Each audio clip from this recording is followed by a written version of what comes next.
The Loop really encompasses everything that we do for visitation, whether it's at the prison, at the hospital, at the nursing home, shut-ins. It really stands for loving on our people.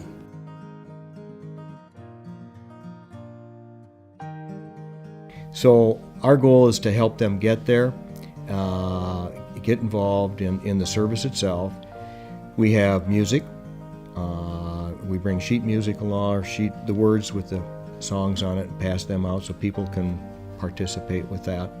And it's really fun to watch someone that's basically pretty quiet around the nursing home, and the music starts, and they hear the song that Jerry, who provides music and song for us, starts to sing. All of a sudden they're singing along with it. And that's just wonderful, because sometimes they don't remember what they had for breakfast this morning, but they remember this church song from their childhood. At Southridge, sometimes we have 30, 40 people there.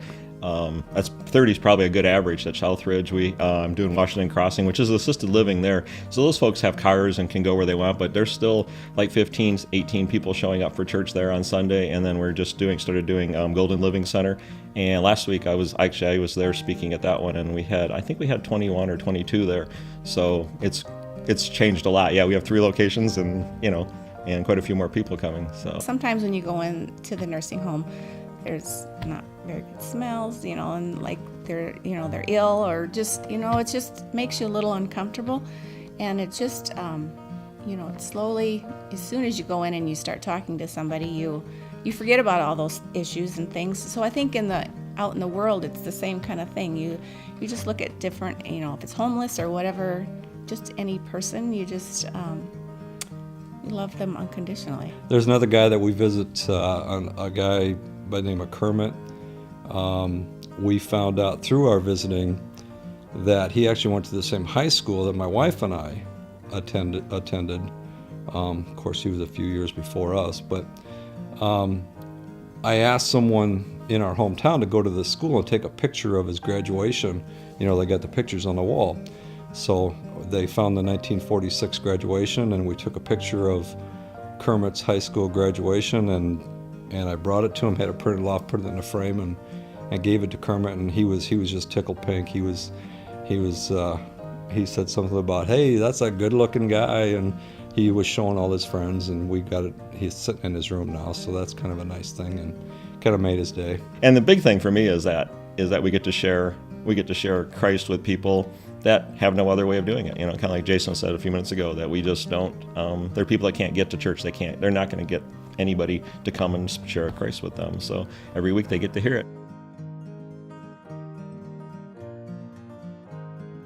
With the prison ministry, we have Bible study at JDC on Wednesday nights, Bible study at the Glory House on Sunday mornings, and we're starting to get involved with the county jail and local prison. I think it's extremely important because a lot of those people have never heard the gospel before, and I'm sure a lot of those kids with the environments they've grown up in have never been talked to about Jesus, which is really sad, because here we have so much of an environment in America that's free to talk about that. So it's very important that we just share the gospel and live out the commandment that Jesus gave us.